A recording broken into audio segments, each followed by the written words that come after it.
César du meilleur montage pour Anatomie d'une chute. Bon, je vais pas jouer les connards, hein. J'espère que vous allez m'inviter à parler avec vous.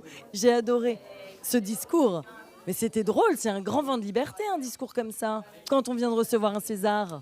Je sais pas, en fait j'avais un tout petit peu quand même pensé à cette idée.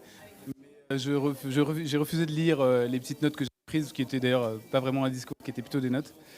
Mais parce que je voulais voilà, faire confiance J'étais très stressé à l'idée que Justine ne soit pas re-rentrée dans la salle, parce que comme elle a tellement reçu de choses, je ne la voyais pas revenir et je me suis dit ça va pas marcher si elle n'est pas là, je ne pourrais pas m'adresser à elle. Voilà. Mais à partir du moment où elle était là, je trouvais ça naturel de lui parler. Et voilà.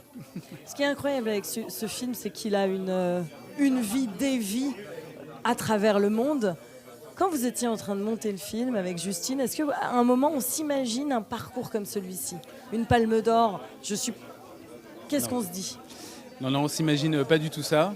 On sentait que le film était puissant dans son axe quand on le faisait, parce qu'on sentait la force du film, mais on était persuadé qu'il serait clivant, qu'il plairait très fort à des gens, mais pas au plus grand nombre. On avait même l'impression de prendre un peu des risques à cet endroit-là. Voilà.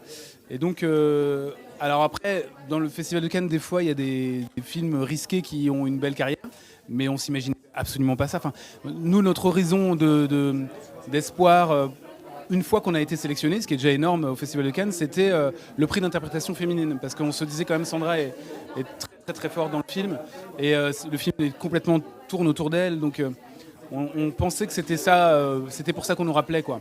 Et puis quand on s'est rendu compte que c'était beaucoup plus gros que ça, on s'est mis à imaginer peut-être Grand Prix, ou en tout cas c'était le maximum qu'on imaginait. Et la Palme d'Or, ça a été un moment complètement dingue. Moi, j'ai explosé dans une espèce d'éructation masculiniste dont j'ai honte. Et voilà, c'était un moment, j'ai vécu ça comme les pénaltys en finale de Coupe du Monde, quoi. Donc il y a des vidéos de moi où j'ai vraiment honte en fait de ma réaction, mais j'étais hors de moi. J'étais à Paris. C'est de la joie. Voilà. Ouais, c'était de la joie, bien sûr. Et qu'est-ce que peut changer un César, vous pensez, pour vous?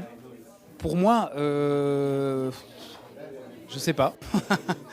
Je sais pas. J'espère qu'on va continuer à me proposer des premiers ou des deuxièmes films de gens intéressants. J'espère que ça me met pas dans un endroit inaccessible, parce que je crois que je suis pas forcément bon pour tout faire. Que je pense que je suis intéressant pour les gens qui cherchent et pour le cinéma d'auteur. Donc voilà. J'espère que c'est que des bonnes nouvelles, ce César. Je pense que ce sera que des bonnes nouvelles, mais voilà. Merci beaucoup, Laurent. Merci à vous.